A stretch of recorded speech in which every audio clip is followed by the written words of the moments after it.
मनुष्य के जीवन में आने वाले सुख दुख, सफलता असफलता और हर छोटी बड़ी घटना के पीछे कौन सी शक्ति है? क्या यह केवल भाग्य है या कोई अदृश्य रिमोट कंट्रोल? पिछले वीडियो में हमने जाना कि कुंडली के 12 भाव हमारे जीवन के 12 विभाग हैं, लेकिन इन विभागों को चलाता कौन है? इन खाली मंचों पर अभिनय कौन करता है? नमस्कार, त्रिकाल दर्शन में आपका स्वागत है। आज हम ज्योतिष के उस मूल आधार को समझने जा रहे हैं जिसे नवग्रह कहा गया है। यह केवल आकाश में चमकते हुए पिंड नहीं है, बल्कि यह नव ब्रह्मांडीय ऊर्जा है जो आपके जन्म के समय से ही आपके जीवन की हर दिशा को नियंत्रित कर रही है।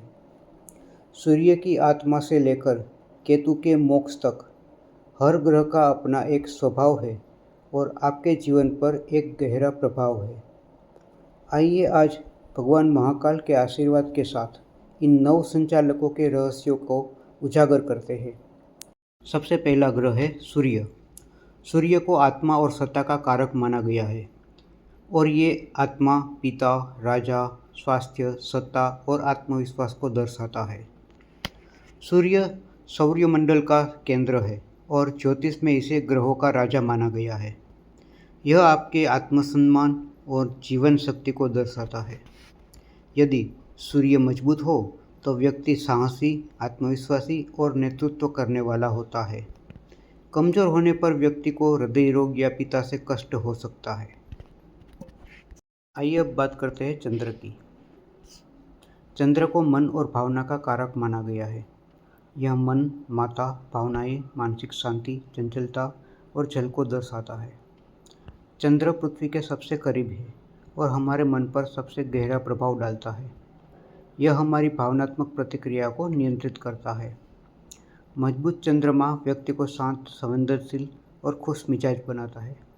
कमज़ोर होने पर मानसिक तनाव, अवसाद और माता के स्वास्थ्य में कमी आती है। मंगल ऊर्जा और साहस का कारक है। यह साहस, ऊर्जा, भय, भूमि, संपत्ति, शत्रु और दुर्घटना को दर्शाता है। मंगल ग्रहों का सेनापति है। यह हमारे अंदर का जुनून, लड़ने की शक्ति और शारीरिक ऊर्जा भी है। मजबूत मंगल व्यक्ति को पराक्रमी और जमीन जायदाद का मालिक बनाता है। कमज़ोर होने पर व्यक्ति डरपोक या अत्यधिक क्रोधी होता है। आइए अब बात करते हैं बुध की। बुध बुद्धि और वाणी का कारक है। यह बुद्धि, वाणी, व्यापार, गणित, संचार और त्वचा को दर्शाता है। बुध ग्रहों का राजकुमार है। यह तर्क शक्ति और सीखने की क्षमता को नियंत्रित करता है। मजबूत बुध व्यक्ति को चतुर, अच्छा वक्ता और सफल व्यापारी बनाता है।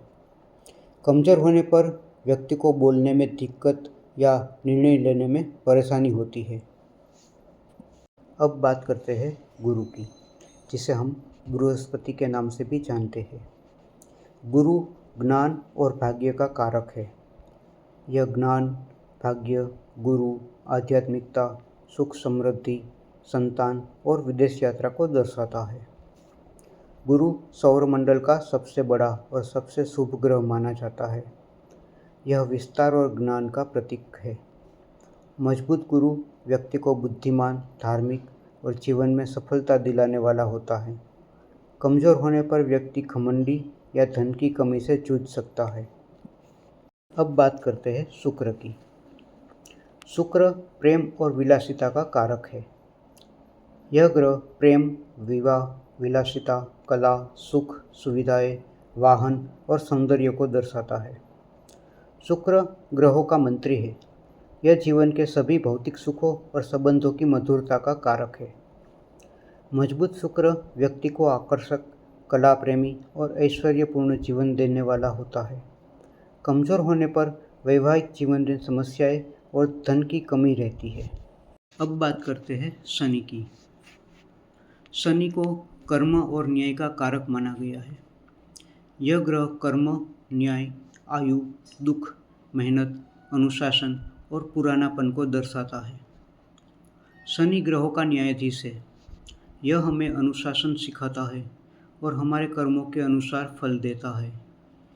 इसकी चाल सबसे धीमी है। मजबूत शनि व्यक्ति को अनुशासित, दीर्घायु और बहुत मेहनती बनाता है।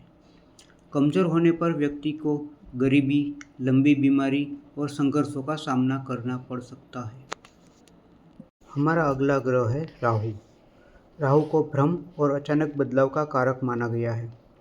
यह भ्रम, राजनीति, अचानक घटनाएं, विदेश, तकनीकी ज्ञान और जुआ को दर्शाता है। यह भौतिक ग्रह नहीं है, इसे छाया ग्रह कहते हैं।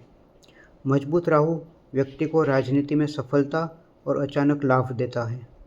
कमज़ोर होने पर व्यक्ति भ्रमित रहता है और गलत आदतों में पड़ सकता है। आखिर में हम बात करते हैं केतु की।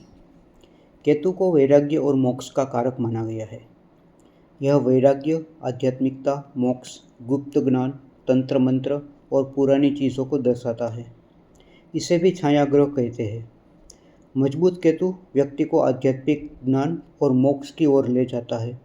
कमज़ोर होने पर व्यक्ति को मानसिक पीड़ा या अज्ञात भय रहता है। अक्सर हम ग्रहों की स्थिति देखकर डर जाते हैं।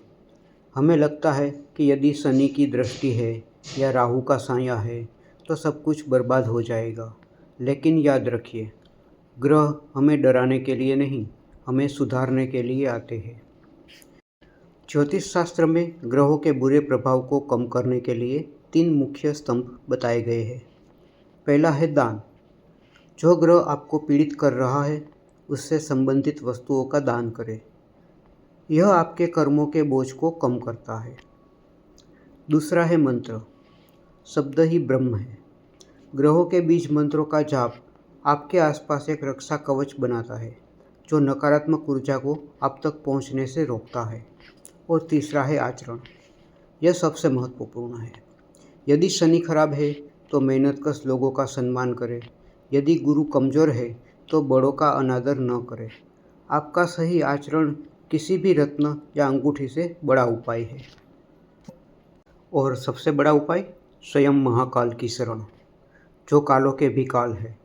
उसके भक्तों पर ग्रहों का दुष्प्रभाव निष्प्रभावी हो जाता है। नियमित शिव आराधना और महामृत्युंजय मंत्र का जाप हर ग्रह बाधा का अंतिम समाधान है। आशा है कि नवग्रहों की यह यात्रा आपको पसंद आई होगी। कमेंट में जय महाकाल जरूर लिखें और बताएं कि आप अगले वीडियो में किस विशेष ग्रह के बारे में विस्तार से जानना चाहते हैं। इस ज्ञान को साझा करें और देखते रहे त्रिकाल दर्शन, क्योंकि जो बीत गया वो अनुभव है और आने वाला है वो अवसर है। तो मिलते हैं अगले वीडियो में। तब तक के लिए जय महाकाल।